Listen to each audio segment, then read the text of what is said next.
الحمد لله نحمده ونستعينه ونستغفره ونؤمن به ونتوكل عليه ونعوذ بالله من شرور أنفسنا ومن سيئات أعمالنا من يهده الله فلا مضل له ومن يضلله فلا هادي له ونشهد أن محمدا عبده ورسوله أما بعد فقد قال الله تعالى في كلامه المجيد والفرقان الحميد أعوذ بالله من الشيطان الرجيم بسم الله الرحمن الرحيم وقضى ربك ألا تعبدوا إلا إياه وبالوالدين إحسانا إما يبلغن عندك الكبر أحدهما أو كلاهما فلا تقل لهما أف ولا تنهرهما وقل لهما قولا كريما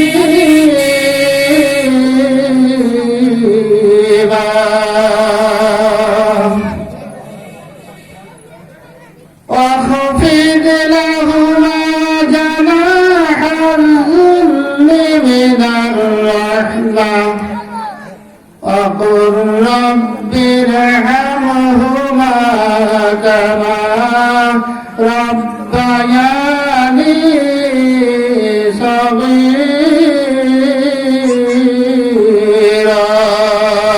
صغيرا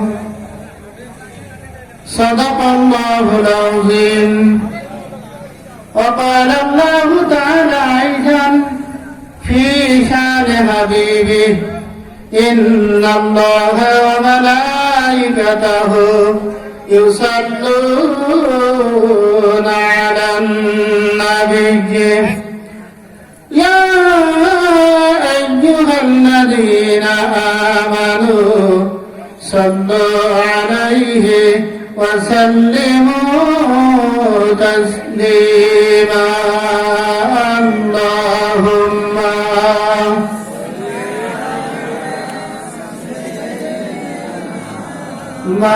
مولانا محمد وعلى آل سيدنا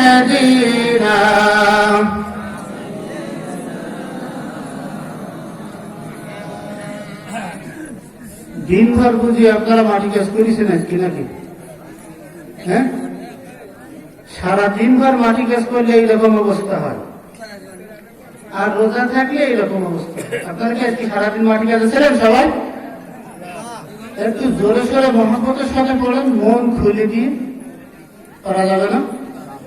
একটু মন উজাড় করে দিয়ে রসুলের প্রেম ও ভালোবাসায় জোরে সোরে পড়েন আল্লাহুম্মা সাল্লি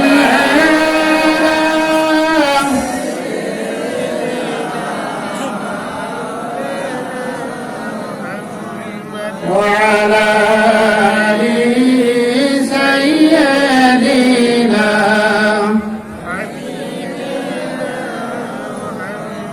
মানুষের রূপ ধরে এক নবী এলেন ভাবেতে কুল কুল্লো আলম লুটে পড়ে জানার চরণ তলেতে, মানুষের রূপ ধরে এক নবী এলেন ভবেতে। কুল্লো আলম লুটে পড়ে জানার চরণ তলেতে, ইয়া রাসূলুল্লাহ ইয়া হাবিবাল্লাহ, ইয়া রাসূলুল্লাহ ইয়া হাবিবাল্লাহ। আবু জেহেল কাফের হয়ে দেখলো আমার নবীকে, আবু জেহেল কাফের হয়ে দেখলো আমার নবীকে। উম্মত হয়ে দেখলাম না তাই দুঃখ রইল মনেতে, ইয়া রাসূলুল্লাহ ইয়া হাবিবাল্লাহ, ইয়া রাসূলুল্লাহ ইয়া হাবিবাল্লাহ। আল্লাহুম্মা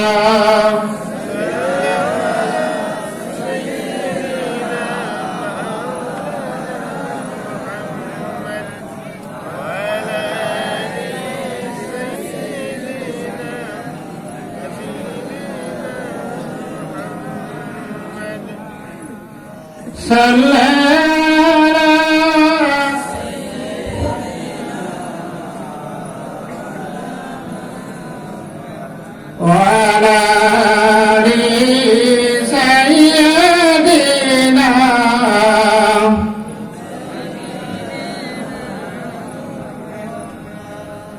মুআজ্জাজ হাজিরিন, অষ্টম বর্ষে সবরেসানি মাহফিল মৃত্যু ব্যক্তিদের রুহের মাগফিরাত কামনায়।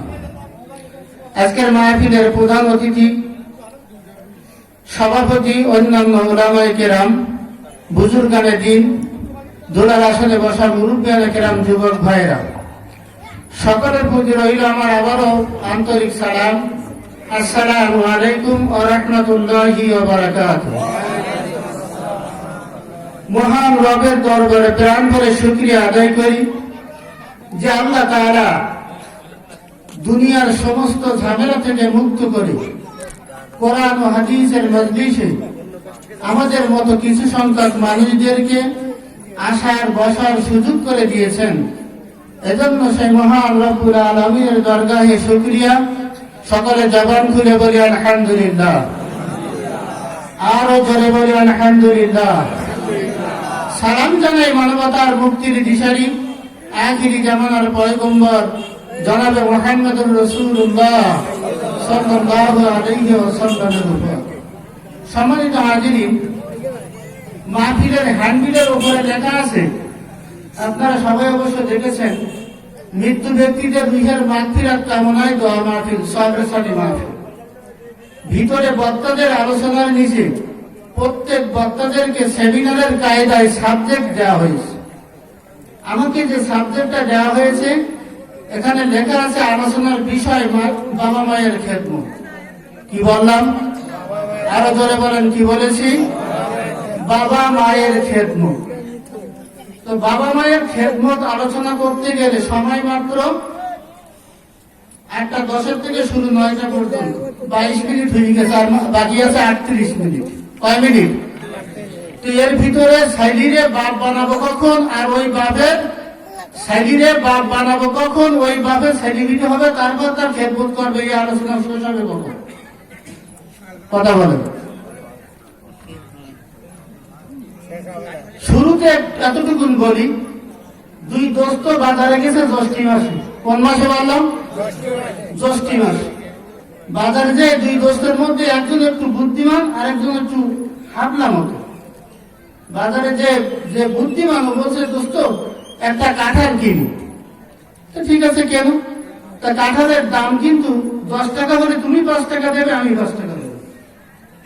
আচ্ছা ঠিক আছে, 10 টাকা দিয়ে কাঁঠাল কিনে বাজারের এক কর্নারে যেখানে লোকজনের সমাগম কম, সেখানে যে দুই দোস্ত খাইতে বসছে। বুদ্ধিমান যে সে চিন্তা করতেছে, কাঁঠাল কিনলাম 10 টাকা দিয়ে, ও দেশে 5 টাকা, আমি দিছি 5 টাকা, কিন্তু আমার একটু বেশি খাইতে হবে, কোন কায়দায় খাওয়া যায়? তো বলছে, দোস্ত কাঁঠাল ভাঙি বেশ লাইনটা করে নিয়েছে। নেওয়ার পরে বলছে, দোস্ত শুনেছি তোমার আব্বা মারা গেছে, তো কোন কায়দায় বলেছে একটু বলবেন? হ্যাঁ বলবো না কেন, আব্বা মারা গেছে, তা বলবো না। তো বলছে, শোনো, আমার আব্বার প্রথমে এই অসুখ হয়েছিল, মুখ ডাক্তার কাছে নিয়ে গেলাম, ওখান তো মুখ জায়গা, সেখান তো মুখ জায়গা, এইভাবে করতে করতে দেখে যে কাঁঠালের অর্ধেকের বেশি খাওয়া শেষ। কথা বোঝেননি? কতটা খাইছে? অর্ধেকের বেশি খাওয়া হয়ে গেছে। তাহলে বাকি অর্ধেক তো ওর ভাগের ভাগ তোর খাওয়া হয়ে গেছে। তো চিন্তা করতেছে যে আমার তো এ ভাগ দেবে না, তো আমিও এক কায়দা করি, ওরেও জিজ্ঞাসা করি তোর মা তো কিছুদিন আগে মারা গেছে, তোর মা কোন কায়দায় বলতো? ও যখন বলতো বাকি অর্ধেক আমার, তাহলে হিসা ঠিক আছে না? কিন্তু এ যে বুদ্ধিমান, ও যে হাবলা, এর প্রমাণ তো মিলাতে হবে। তো বলছে দোস্ত, তোমার মা মরছিল কোন কায়দা একটু বলতে পারো? তা বলতেছে আমার মা অসুস্থ হয়ে পড়লো আর বললো। সময় লাগলো কতক্ষণ? কথা বলেন। আমার মা অসুস্থ হলো, পড়লো আর মরলো। এর ভিতরে ওদের এক টাকা বেশি খাক, তার বেশি খাওয়া যাবে? এখন একটা বাচ্চারে তারে শিশু বেলার থেকে বড় করতে হবে, বড় করে তারে ঘি শাড়ি দিতে হবে, সে বাপ হবে, তার সন্তানেরা এই বাপের খেদমত করবে। এই আলোচনা ওই পর্যন্ত যেতে কত সময় লাগবে? সম্মানিত হাজিরিন, যাই হোক, কর্তৃপক্ষের নির্দেশনা যখন, তখন অল্প বিস্তার আমাকে করতে হবে। সর্বপ্রথম আমি সূরা বনী ইসরাঈল থেকে আপনাদের সামনে পিতামাতার খেদমত সম্পর্কিত আয়াত তেলাওয়াত করেছি। আল্লাহ পাক এই আয়াতের উপর আপনাদের শোনার আর আমাকে বলার তৌফিক দান করুক। চিল্লায় বলেন আল্লাহুম্মা আমিন। পিতামাতার খেদমত করার পাশাপাশি পিতামাতার খেদমত করার আগে ইবাদত করার হুকুম কার? আল্লাহ। আল্লাহ বলছেন ওয়াকাদা রাব্বুকা আল্লা তা'বুদু ইল্লা ইয়্যাহু, তোমরা আল্লাহর হুকুম পালন করো, তোমাদের প্রতি এই নির্দেশনা। সাথে সাথে পিতামাতার খেদমত করো। দেখেন অনেকে এদিকে ওদিকে তাকাই আছে, কি দেখতেছে? মোটরসাইকেল যাচ্ছে একটা রাস্তার পথে, তার বেশি কিছু। তো কোরআনের মজলিসে এইরকম ভাবে এদিকে ওদিকে তাকানো, বিভিন্ন চিন্তা করা, একজন আরেকজনের সাথে ঠেলে ঠেলে কথাবার্তা বলা, এগুলো কি ঠিক? আপনারাই বলেন, তাহলে করেন কি? এক কথা হলো যে মাহফিল যতই হোক না কেন, এখানে প্রায় কয়েক বছর যাবত প্রতি বছর 1.5-2 লক্ষ টাকা খরচ করে কর্তৃপক্ষ মাহফিল দেয়। উচিত ছিল এই মাহফিল থেকে শিক্ষা দিয়ে আমাদের জীবনের পরিবর্তন ঘটানো, ঠিক কিনা? ঘটিছে কারো? কেউ পরিবর্তন হয়েছে? হয় না। এই পরিবর্তন যতক্ষণ পর্যন্ত না হবে ততক্ষণ পর্যন্ত মাহফিল দিয়ে কোনো লাভ নাই। আগে আমাদের পরিবর্তন করতে হবে নিজের আমলকে, নিজের পরিবারকে। এজন্য আল্লাহ পাক ওয়াজ করেছেন কু আনফুসাকুম ওয়া আহলিকুম নার, তুমি নিজে জাহান্নামের আগুন থেকে বাঁচো, তোমার পরিবার পরিজন, তোমার ছেলে মেয়ে, স্ত্রী পুত্র কন্যা যে যাই আছে সবাইকে জাহান্নামের আগুন থেকে বাঁচাও। এ নির্দেশনা কার? আরো যারা বলেন নির্দেশনা কার? আমরা আল্লাহর গোলাম বলে পরিচয় দেই, মুসলমান বলে দাবি করি, পালন করি কি কখনো? কোন সময় পালন করতেছি? যে আমার পরিবারের ভিতরে কে কখন নামাজি হচ্ছে কি, নামাজ পড়তেছে কি পড়তেছে না, জীবনের তরে একটি বারো কি খোঁজ খবর দিছি? আল্লাহু আকবার। এজন্য আজকের এই নির্দেশনা অনুযায়ী কিছু কথা বলার চেষ্টা করছি। আল্লাহ পাক আমাকে বলার, আপনাদের শোনার তৌফিক দান করুক। সকলে বলি আল্লাহুম্মা আমিন। পিতামাতার খেদমতের আলোচনা করতে গেলে আগে সর্বপ্রথম যে বাচ্চা ছেলে, যে পরবর্তীতে হবে পিতা, তার সম্পর্কে আগে আলোচনা করতে হয়। তাই না করে আগে আমাকে পিতার দায়িত্ব কি সন্তানের প্রতি, এটাই আলোচনা করতে হবে, যাতে করে বোঝা যাবে যে পিতামাতার দায়িত্ব কি আর সন্তানের প্রতি পিতামাতার জন্য করণীয় কি। আমাদের প্রায় মজলিসে যারা আছি সবাই সন্তানাদি হয়ে গেছে না?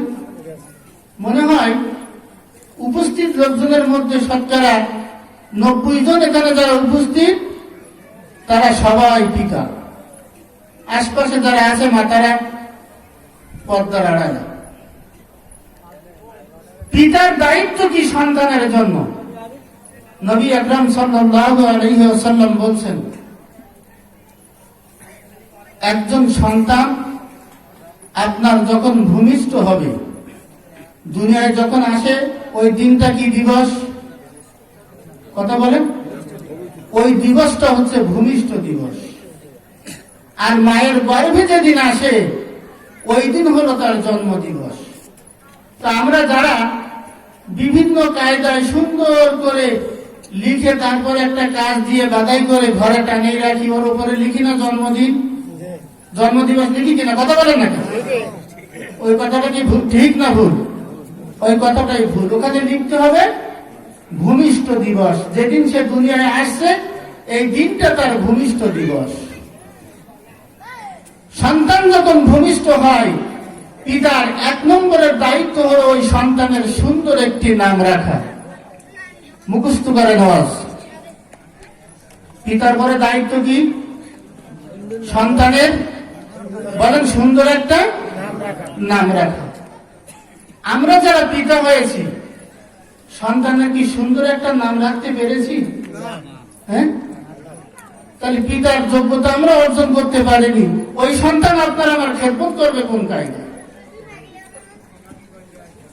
সন্তান যদি সন্তান না হয়, ও যদি শয়তান হয়, কখনো পিতামাতার খেদমত করতে পারে না। তাহলে সন্তানকে আমার সন্তানের মতো করে গড়ে তুলতে হবে, এরপরে খেদমত চাইতে হবে। তার আগে খেদমত চাওয়ার অধিকার আপনার আমার নয়। কথা ঠিক না বেঠিক? 1 নম্বরে পিতার পরে দায়িত্ব ওই সন্তানের সুন্দর একটি নাম রাখা। কোরআনী নাম, রসুলের নামে নাম। আল্লাহ পাক যেভাবে নির্দেশনা দিয়েছে, রসুল আকরাম সাল্লাল্লাহু আলাইহি ওয়াসাল্লাম এসেছেন 1 লক্ষ মতান্তরে 2,24,000 পয়গম্বর, লক্ষ লক্ষ সাহাবী, কত সুন্দর সুন্দর নাম। তাদের নামের মধ্য থেকে একটা সুন্দর নাম বেছে আপনার আমার সন্তানের নাম রাখতে হবে। আমরা নাম রাখি কি? ফন্টু, মন্টু আছে আমাদের সন্তানের নাম। এ পিতা কোন কায়দায় রাখে? এ আবার মুসলমান বলে দাবি করে। আবার কিছু কিছু নাম আমরা রাখি যেগুলো ডাকতে যেয়ে আমরা শিরকের কায়দায় চলে যাচ্ছি, শিরকের পথে চলে যাচ্ছি। অনেকে হয়তো বুঝতেছেন না, হুজুর সে আবার কি নাম রাখছিস কোরআনী নাম, অথচ শিরকের কায়দায় চলে যাচ্ছি। কোন কায়দায়? কিভাবে বলেন? আচ্ছা বলেন তো, একটা ছেলের নাম রেখেছেন আপনি রব না আব্দুর রব? কথা বলতে হবে। আব্দুর রব। এখন যখন আপনি নাম রাখছেন, নাম রেখেছেন আব্দুর রব, এখন দেখতেছেন এ রব এদিকে। রব মানে কি? আল্লাহ। রব মানে প্রভু, রব মানে আল্লাহ। মালিক মানে কি? ওর নাম কি আপনি মালিক রাখছেন না আব্দুল মালিক রাখছেন? মালিক নাম রাখা ডাকা যাবে না। মালিক, রহিম, করিম, সাত্তার এ নাম রাখা যাবে না, ডাকাও যাবে না। শিরিক হবে। কি হবে? কথা বলেন, আরো জোরে বলেন, কি হবে? শিরিক হবে। কারণ আল্লাহর নাম, ওই নামের সাথে যতক্ষণ পর্যন্ত আপনি আব্দুল শব্দ যোগ না করবেন, ওই নাম ডাকলে বললে তাতে শিরক হবে, আল্লাহর সাথে অংশীদার সাব্যস্ত হয়ে যাবে। এ কাজ কি আমরা করতে চাই? যাদের সন্তানের নাম রেখেছেন রহিম, আজ থেকে আব্দুর রহিম বলে ডাকবেন। যাদের সন্তানের নাম রেখেছেন সাত্তার, আজ থেকে আব্দুল সাত্তার বলবেন। সমাজের ভিতরে আপনার ছেলের নাম রব, সাত্তার, করিম, রহিম বলে পরিচিত। আস্তে আস্তে করে ওই নামগুলো মুছে দিয়ে সকলকে বলে দিবেন যে আজ থেকে তোমরা আমার সন্তানের নাম আব্দুল সাত্তার বলে ডাকিও, আব্দুর রহিম বলে ডাকিও। চিল্লায় কোন সুবহানাল্লাহ। তাহলে সুন্দর একটা নাম রাখার দায়িত্ব কার? পিতা। 1 নম্বরে পিতার পরে সন্তানের দায়িত্ব, ওই সন্তান তার সুন্দর একটা নাম রাখতে হবে। এতক্ষণ ধরে যা আলোচনা হলো, এইভাবে আমরা প্রত্যেকে আমাদের সন্তানের সুন্দর একটা নাম রাখতে চাই। ধরে কোন ঠিক কিনা? কারা কারা চান না একটু হাত তোলেন তো? সুন্দর একটা নাম রাখতে চান না কারা কারা? ও আপনারা বুঝি বুঝতে পারেন না। কারা কারা নাম সুন্দর নাম রাখতে চান না, আমি এটাই জানতে চাইছি। যারা সুন্দর একটা নাম রাখতে চান তারা এবার হাত তোলেন। ঠিক থাকবে তো? আমি আগামী বছর যদি আমরা হাতে বাঁচাই রেখে এই মাহফিলে আসতে পারি, তাহলে এর পরিবর্তন সংশোধন হচ্ছে কিনা আমি একটু দেখতে চাই। যে আসলে ওয়াজ মাহফিল করে যে সমাজের পরিবর্তন হচ্ছে না, সমাজ একেবারে পচে গেছে, ঠিক কিনা? আমাদের সমাজের ভিতরে ইসলাম বলতে কিছুই নেই, শুধু মুখে মুখে আছে। ইসলাম আমরা মুসলমান, এটা শুধু মুখে আছে, কাজে নেই। কেন নেই তার প্রমাণ একাত করে নেন। সম্মানিত হাজিরিন, এজন্য পিতা যারা আছেন তাদেরকে বলবো, আপনার যখন সন্তান হবে, ওই সন্তানটা ছেলে হোক আর মেয়ে হোক, ওই সন্তানের সুন্দর একটা নাম রাখবেন। এ দায়িত্ব নবীজি আপনাকে বলে দিয়েছেন। জোরে কোন সুবহানাল্লাহ। নবীজির হাদিস থেকে বলছি, নবীজি বলছেন তোমাদের কারোর যখন কোন সন্তান ভূমিষ্ঠ হয়, ওই সন্তানের সুন্দর একটা নাম রাখতে হবে। 7 দিনের মধ্যে 7 দিনের শেষ দিনে ওই সন্তানের মাথার চুলগুলো কাটিয়া, ওই পরিমাণ গরিব মানুষ হলে কিছু রূপা, আর ধনী মানুষ হলে কিছু স্বর্ণ, এক পাল্লাই চুল আর এক পাল্লাই স্বর্ণ, গরিব মানুষ হলে এক পাল্লাই চুল আর এক পাল্লাই রূপা দিয়ে যা মূল্য হয়, ওই মূল্যগুলো গরিব মানুষের মধ্যে, ফকির মিসকিনদের মধ্যে সদকা করে দিন। সুবহানাল্লাহ। দিলে পরে কি হবে? দিলে কি হবে? লাভ হবে? আমরা তো দেইনি। ডাক্তারে বলেছে যে অন্তত 6 মাস যেন ওর মাথায় চুল কাটি, বলে কিনা? কি অসুবিধা হচ্ছে আপনাদের? দেন শর্ট হবে, সমস্যা হবে। নবীজি বলছেন 7 দিনের শেষ দিনে তার মাথার চুল কাটিয়া তার নামে একটা আকিকা দিতে হবে।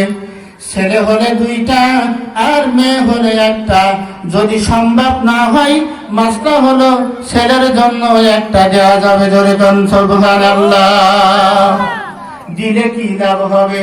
একদিকে আপনি সদকা করেছেন তার চুলের বিনিময়ে, অন্যদিকে ওই পুত্র বা কন্যা সন্তানের জন্য আপনি আকিকা করেছেন।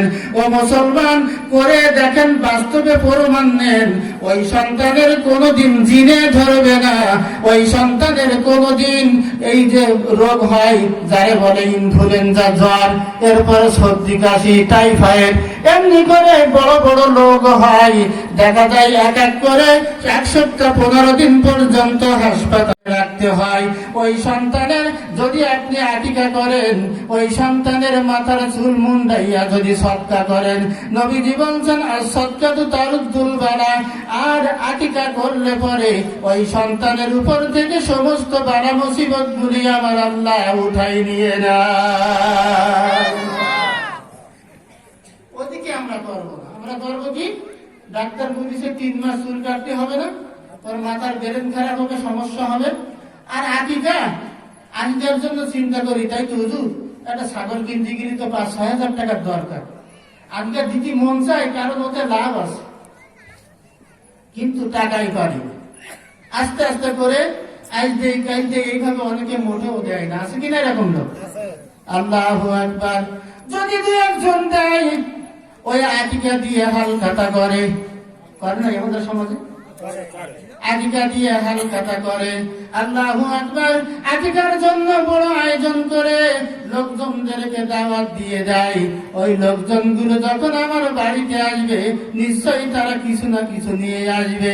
এক এক করে দেখা যায় আকিকা শেষ হয়ে গেল, হিসাব নিকাশ করে যা খরচ হয়েছে তার 2 গুণ বেশি হয়েছে। আল্লাহ, এই হালখাতা কিন্তু করা যাবে না। যদি আপনি দাওয়াত দিতে চান, বলে দিবেন যে আমার ছেলের বা মেয়ের আকিকা কোনো উপঢৌকন নিয়ে আসা যাবে না, এভাবে নিষেধ করে দিতে হবে। সম্মানিত হাজিরিন, 2 নম্বরে আল্লাহর নবী বলেন ওই সন্তানটারে আদব শিখাতে হবে।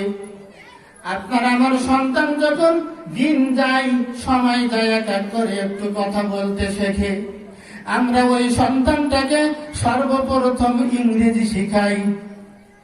ক্যাট মানে বিড়াল, মিথ্যা বলছি আমি? ক্যাট মানে বিড়াল, ডগ মানে কুকুর। ও ভাইজান, মনে করেন একদিন রাত্রেতে বাচ্চাকে সাথে করে নিয়ে ওর মা ঘুমায় শুয়ে পড়েছে, আর বাচ্চাকে শিখাচ্ছে, খোকা তুমি বলো ক্যাট মানে বিড়াল, র্যাট মানে ইঁদুর, ডগ মানে কুকুর।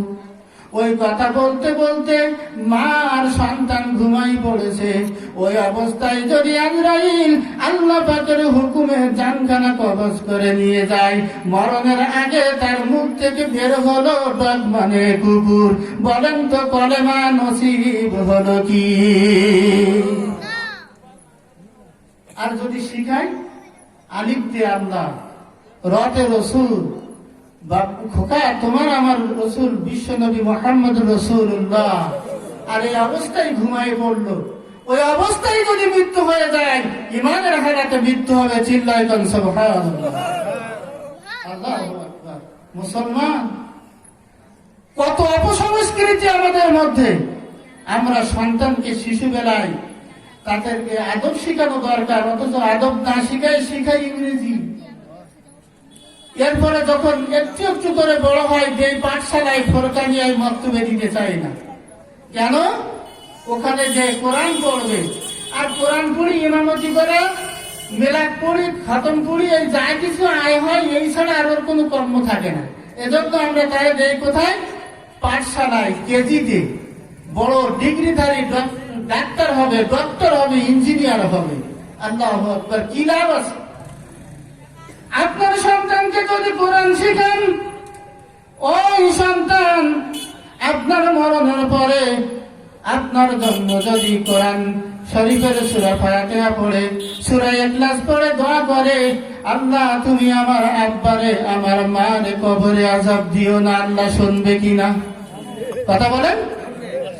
ওই সন্তান চোখের পানি ছেড়ে দিয়ে নিশে রজনীতে যদি কান্দে, আল্লাহ আমার মা আমাকে অনেক কষ্ট করে মানুষ করেছে, আমার বাবা সারাদিন কঠিন পরিশ্রম করে, মাথার ঘাম পায়ে ফেলে আয় রোজগার করে আমারে খাওয়াইছে, আজকে দরদি মা আব্বা দুনিয়া ছেড়ে চির বিদায় নিয়ে গহীন কবরে শায়িত। ইয়া আল্লাহ, তুমি শিখাইছ রব্বির হামহুমা কামা রাব্বায়ানি সগীরা। আল্লাহ তুমি আমাকে যেভাবে শিখাইছ, আমি সেই তোমার শেখানো বলি দিয়ে আমার পিতা মাতার জন্য তোমার কাছে দোয়া করি, রব্বুল আলামিন আমার আব্বা মায়ের জিন্দেগির গুনাহ মাফ করে দাও।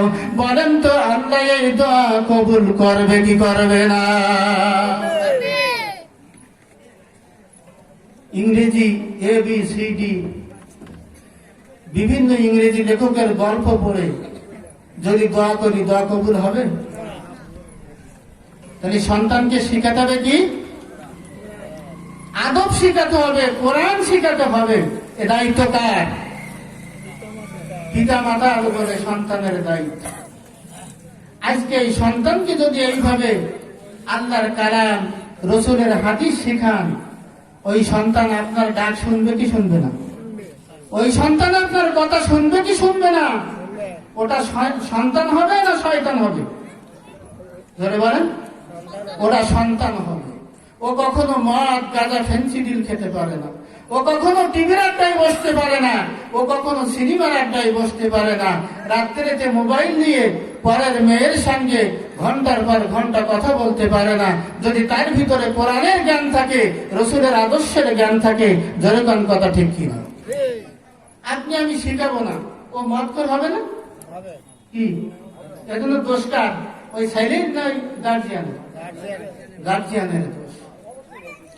সম্মানিত হাজিরিন, ছোটবেলার থেকে বাচ্চাগুলো যেমন নরম কাদার মতো থাকে, ওদের যেভাবে আপনি পারবেন সেইভাবে চলবে, যেভাবে আপনি তাদেরকে আল্লাহর পথে রাসূলের পথে চালিত করবেন তারা সেইভাবে চলতে বাধ্য।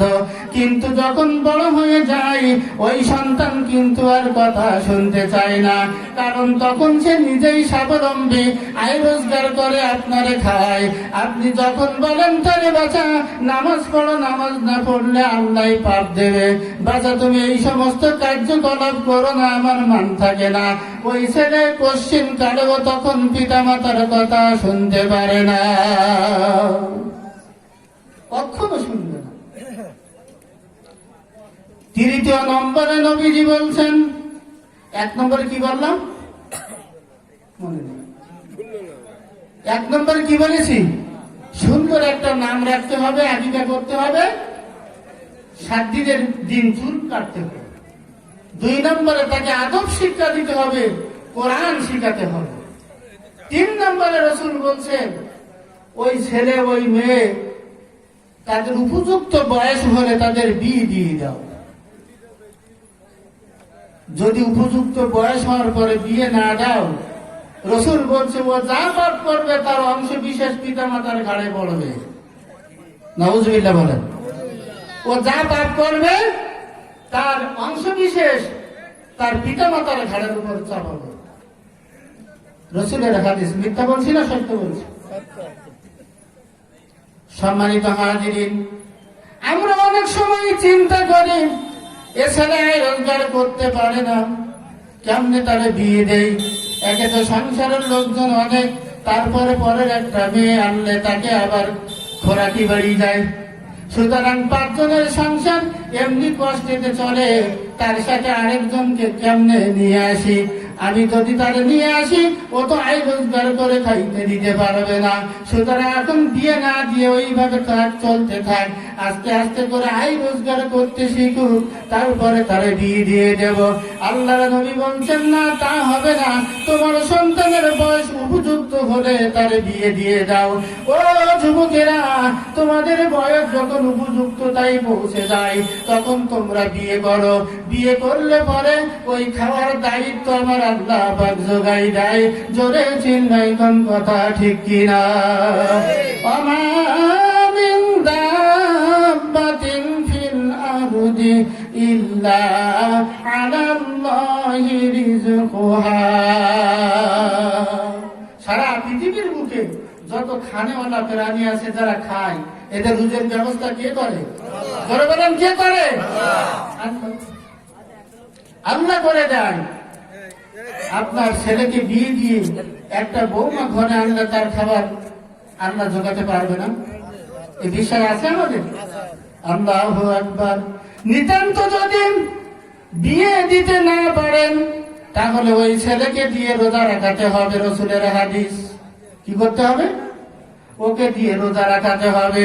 নবীজি বলছেন, ও যুবক, তুমি যদি বিয়ে করার উপযুক্ত হও তাহলে বিয়ে করো, আর যদি উপযুক্ত হয়ে আয় রোজগার করতে না পারো, সংসার চালাতে না পারো, তাহলে তুমি দিনের পর দিন রোজা থাকো। জোরে কান সুবহানাল্লাহ। বন্ধুগণ আমার, এমনি করে একজন সন্তান পিতা মাতার কাছে লালিত পালিত হয়ে যখন তার বিয়ে দেওয়া হয়, আস্তে আস্তে করে শরীয়তের নিয়ম অনুযায়ী ওই সন্তান একদিন পিতা মাতা হয়, ওই ছেলে ওই বউ একদিন পিতা মাতা হয়। জোরে কোন কথা ঠিক কিনা? সম্মানিত হাজিরিন, এজন্য আমি যেহেতু সময় কম, যার কারণে আমাকে ওই সে কথা বলে 2.5 বছর বাড়ি দিতে হচ্ছে। সম্মানিত হাজিরিন, এবারে যখন আপনি তারা আদব শিখালেন, দায়িত্ব ওই সন্তানের উপর যে পড়লো, এখন ওই সন্তান আপনার দায়িত্ব পালন করবে কি করবে না? করবে না? আপনি যখন তারা সুন্দর করে সাজায়ে গোছে শরীয়তের নিয়ম অনুযায়ী লালন পালন করে বড় করলেন, ও যখন পিতা হয়ে গেল, আস্তে আস্তে আপনি বিরুদ্ধ হয়ে গেলেন। এই বিরুদ্ধ আর বিরুদ্ধা, এই 2 জনের দেখাশোনার দায়িত্ব কার? সন্তান। ওই সন্তানের দেখাশোনা করার দায়িত্ব এর আগে যদি আপনি প্রকৃতভাবে তৈরি করে না আনেন, আপনার পশ্চিম কালেও খেদমত করতে পারবে না, পারবেও না। আল্লাহু আকবার। সন্তানের উপর পিতার জন্য 1 নম্বরের দায়িত্ব হলো তার খাওয়ার ব্যবস্থা করতে হবে। 2 নম্বরের দায়িত্ব হলো তার পোশাক পরিচ্ছদের ব্যবস্থা করতে হবে। 3 নম্বরের দায়িত্ব হলো তার সেবা করতে হবে। যদি সে অসুস্থ হয়ে পড়ে তাহলে তার জন্য ডাক্তার আনতে হবে, ঔষধ কিনে দিতে হবে।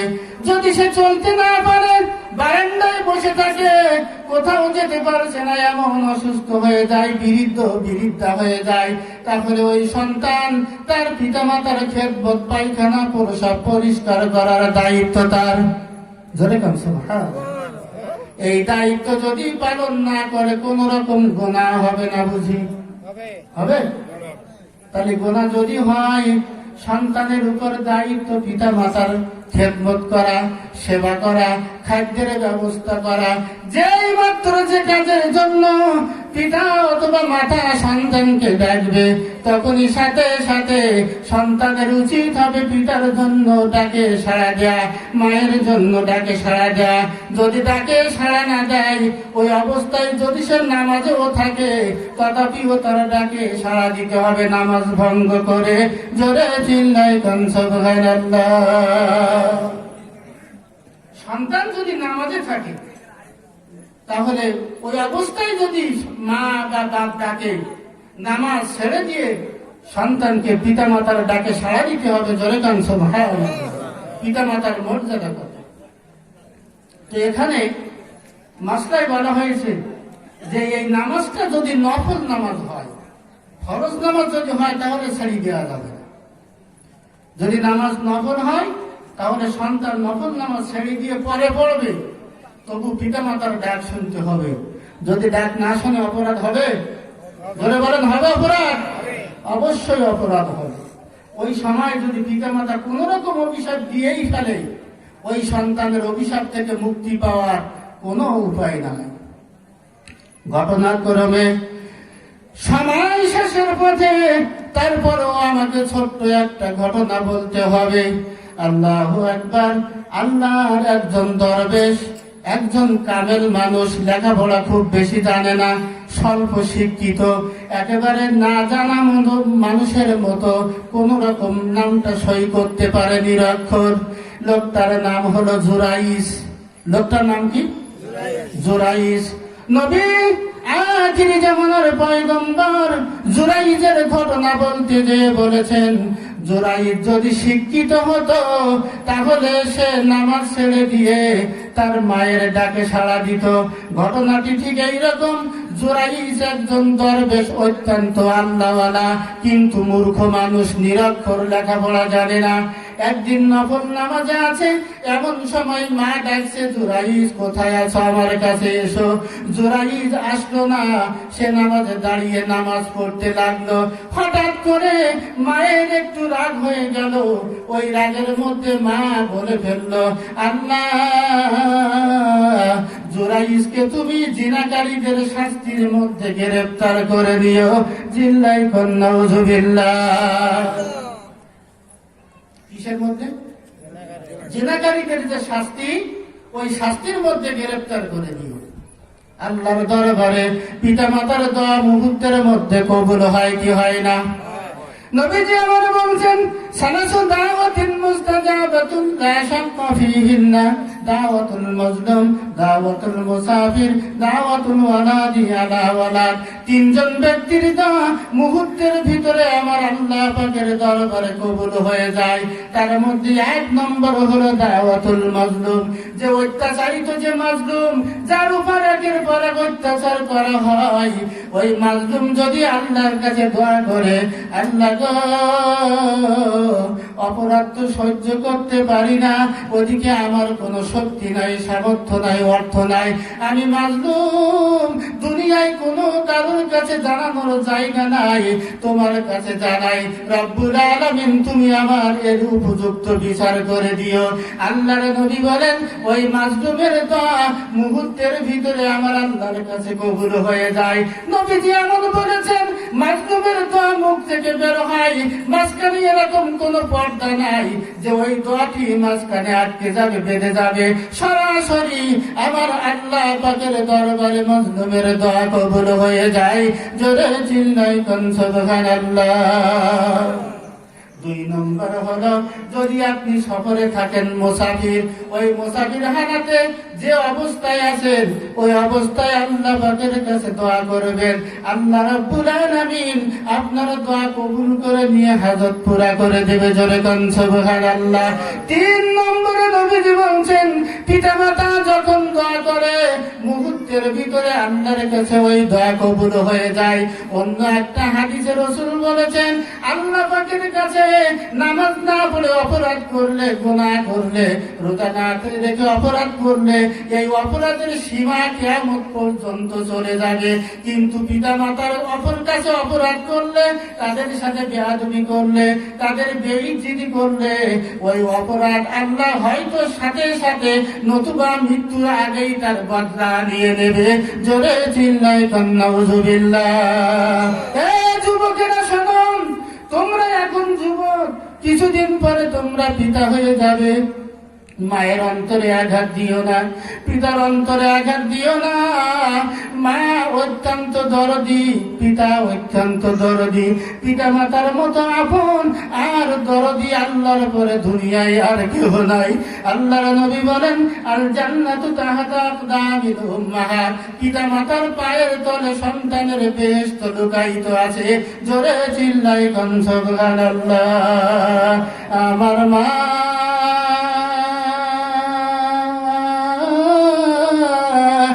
আমার দরদি, মা বিনে মোর নাই কেহ আপন। আমার মা আমার দুনয়ন, মার জন্যে কান্দে আমার মন। কান্দে না মন? জোরে বলেন, কান্দে না? যাদের মা বাবা মারা গেছে তাদের কাছে জিজ্ঞাসা করে দেখেন, মন কি কায়দায় কান্দে। আল্লাহরে, আজকে আমার এখন স্বাবলম্বী অবস্থা, সুন্দর অবস্থা, যে সময় আব্বা আম্মা মারা গেছে ঠিক মতো দুবেলা দুটো খেতে দিতে পারে, কান্দে আর বলে, আল্লাহ তুমি আমার মাকে আমার আব্বাকে মাফ করে দাও। ধরে কান মারা হবে। মায়ের জন্য সন্তানের মন পড়ে, সন্তান যদি প্রকৃতপক্ষে সন্তান হয়। পিতার জন্য সন্তানের মন পড়ে, সন্তান যদি প্রকৃতপক্ষে সন্তান হয়। আর ও যদি মানুষ নামের জানোয়ার হয়, ও যদি সন্তান না হয়ে শয়তান হয়, জীবনের তরে ও পিতা মাতার কথা মনে করতে পারে না। আমার মা আমার দুনয়ন, মার জন্যে কান্দে আমার মন। দেখিলে রে মায়ের মুখ, ঘুচিয়া যাই সকল দুঃখ। দেখিলে রে মায়ের মুখ, ঘুচিয়া যাই সকল দুঃখ। মা বিনে মোর নাই কেহ আপন। আমার মা আমার দুনয়ন, মার জন্যে কান্দে আমার মন। জোরে চিল্লাই কোন মারহাবা। দরবেশ আবেদ, নাম কি বললাম? জুরাইস। মুহূর্তের ভিতরে মায়ের আল্লাহর কাছে কবুল হয়ে গেছেন। আল্লাহু আকবার। কি বইয়ের ভিতরে ওনার এই ঘটনার ভিতরে আমি দেখেছি, কেউ বলেছে ওর ঘরের পাশে একটা গাছ ছিল, সেই গাছের নিচে। আবার কেউ বলেছে যে ওর ওই যে ঘরের পাশে ওখানে নিচে এক রাখাল এক বয়স্কা মেয়েকে ওখানে পাইছে, সুযোগ মতো আকাম করে নিয়েছে। আর ওই আকামে ওই মহিলার গর্ভে সন্তান এসে গেছে। ঘটনার বিবরণ দিতে গিয়ে বর্ণনাকারী বলেন, কোন কোন বর্ণনায় এসেছে সন্তান ভূমি ভূমিষ্ঠ হওয়ার পর আবার কোন কোন বর্ণায় এসেছে সন্তান পেটে থাকা অবস্থায়। যাই হোক, সন্তান ভূমিষ্ঠ হওয়ার পর লোকজন তারে ধরে নিয়ে বাদশার দরবারে নিয়ে গেল, কাজীর আদালতে নিয়ে গেল। বলল, কাজী সাহেব, এই দেখেন এইরকম একটা অপকর্ম হয়েছে, কাজ করেছে কে? মহিলার কাছে জিজ্ঞাসা করে, ও মহিলা, তুমি বলো তোমার সাথে এই অবৈধ জিনা কে করেছে, যার জন্য তোমার গর্ভে সন্তান এসেছে? মহিলা এক বাক্যে বলে দিয়েছে, ওই যে গাছের পাশে একটা ছোট্ট ঝুপড়ি আছে, একটা ঘর আছে, ওই ঘরে যে ইবাদত করে যত দোষ নন্দ ঘোষ, ওই ঘরে যে ইবাদত করে ওই হুজুর আমার একাম করেছে। কে কি করেছে? আকাম করেছে। কে করেছে? এক রাখা। আর দোষটা এখন কার ঘর? কথা কয় হুজুরের ঘর। সঙ্গে সঙ্গে বাদশা পুলিশ পাঠাই দিয়েছে, খনি ধরে নিয়ে আসো। জুরাইজ আল্লাহর একজন আবেদ, অত্যন্ত পরহেজগার মানুষ, ধরে নিয়ে গেছে বাদশার কাছে। বাদশা বলছে, ও জুরাইজ, হুজুর পাইলে পরে তো অসম্মান কি করতে কম ছাড়ে না, ঠিক না? ও জুরাইজ, ঘরের মধ্যে যদি শুধু ইবাদত করো, বাইরে তো খুব একটা আসো না, ওই ঘরের মধ্যে বুঝি শুধু এই সমস্ত আকাম করি বেড়াও। বাইরে দেখি তোমার নাম দরবেশ, বাইরে দেখি তোমার নাম আবেদ, তোমার কত কাহিনী আমরা শুনি বাইরের থেকে। রাতভর তুমি আল্লাহর ইবাদতে তাহাজ্জুদে মশগুল থাকো, দিন রোজা রাখো। ও জুরাইজ, মহিলা কি সাক্ষী দেয়? তুমি যে মহিলার সাথে অবৈধভাবে আকাম করেছো, তার গর্ভে সন্তান, এই সন্তানের দায়ভার কে নেবে?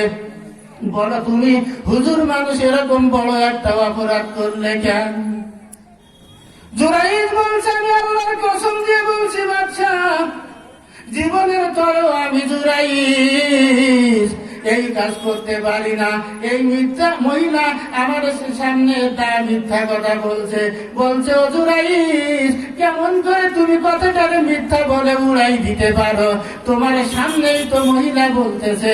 বলছে, ও গো বাদশাহ, একটুখানি দেরি করেন, আমি এই কাজ করি নাই, কিন্তু আমি যে করিনি তার প্রমাণটা আমি বাস্তবে একটু দিয়ে দেই। বাদশাহ গো, আমাকে সামান্য সময়ের জন্য একটু সুযোগ দিন। বাদশাহ বলে, সুযোগ যদি দেই তুমি তো পালাবে, আর জীবনের তরে ফিরে আসবে না। জুরাইজ বলছে, বাদশাহ, আমার সঙ্গে তাহলে আপনি লোকজন দেন, আমি একটু বাড়ি যাব, মুহূর্তের ভিতরে ফিরে আসব। জুরাইজ বাদশার লোকজনদেরকে সাথে করে নিয়ে বাড়ি চলে গেছে। যে বলছে, মা গো, না জানি কোন দিন আমি তোমার কাছে অপরাধ করেছি, আর তুমি আমাকে বদদোয়া দিয়েছ, আমার আল্লাহ পাক বদদোয়া কবুল করে নিয়েছে। আজকে আমাকে জেনাকার বলে বাদশাহ সাব্যস্ত করেছে। মা গো, এরকম যদি দোয়া তুমি করে থাকো, সত্য করে বলো, আর এক্ষুনি আল্লাহর কাছ থেকে এই দোয়া ফিরাই নাও, তা না হলে আমাকে ওই জেনাকারীর শাস্তি দিতে গ্রেফতার করা হবে। জুরাইজ মায়ের কাছে যখন এই ঘটনা খুলে বললেন, মা তখন বুঝতে পেরেছে আমি রাগের বসে ছেলের বিরুদ্ধে দোয়া করছিলাম, আল্লাহ পাক মুহূর্তের ভিতরে কবুল করে দিয়েছে।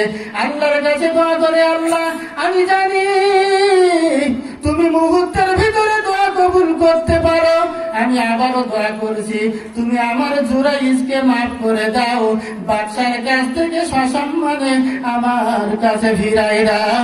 জোরে চিল্লায় সুবহানাল্লাহ। জুরাইজ এবার বাদশার কাছে যেতে না যেতে আল্লাহু আকবার, মায়ের দোয়া কবুল হয়ে গেছে। সুবহানাল্লাহ, মায়ের দোয়া কবুল হয়ে গেছেন। আল্লাহু আকবার। জুরাইজ বাদশাকে বলছে, বাদশা, আমি যে আকাম করিনি সেটা আমি একটু প্রমাণ করে দিতে চাই। কিতাবের ভিতরে এসেছে, কেউ বলছে যে ওই সন্তানটা ভূমিষ্ঠ হয়ে গেছে, ওই সন্তান নিয়ে মহিলা রাজার বাদশার দরবারে হাজির। জুরাইজ বলছে, ছেলেটারে আমার কাছে নিয়ে আসো। হয়েছে আবার ছেলে সন্তান, ছেলেটারে আমার কাছে নিয়ে আসো।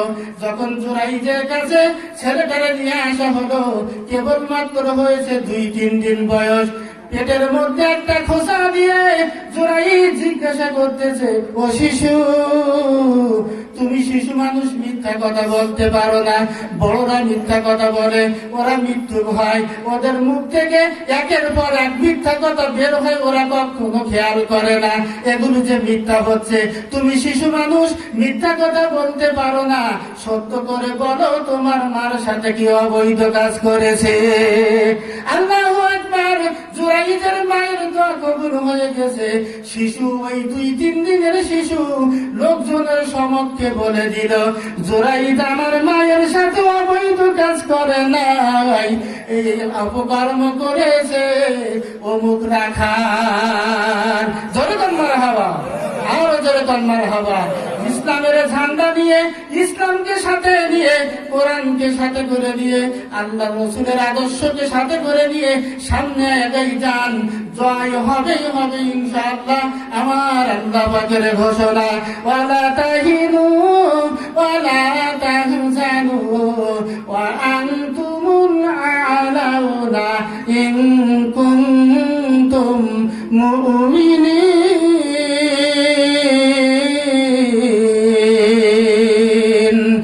ইসলামের ওই ঝান্ডা নিয়ে, ইসলামের ওই ঝান্ডা নিয়ে চল মুজাহিদ চল, সব মতবাদ দুপাই তোলে নারাই তাকবীর বল, সব মতবাদ দুপাই তোলে নারাই তাকবীর বল। ইসলামের ঝান্ডা নিয়ে চল মুজাহিদ চল, সব মতবাদ দুপাই তোলে নারাই তাকবীর বল। যারা বলে ইসলামে ভাই, যারা বলে ইসলামে ভাই, অর্থনীতি রাজনীতি নাই। যারা বলে ইসলামে ভাই, অর্থনীতি রাজনীতি নাই, ওরাই হলো খোদার দুশমন। কার দুশমন? ওরাই হলো খোদার দুশমন, মুনাফিক দুর্বল। সব মতবাদ দুপাই তোলে নারাই তাকবীর বল, সব মতবাদ দুপাই তোলে নারাই তাকবীর বল। আমা আলাইনা ইল্লাল বালাগ। আসসালামু আলাইকুম ওয়া রাহমাতুল্লাহি ওয়া বারাকাতুহু।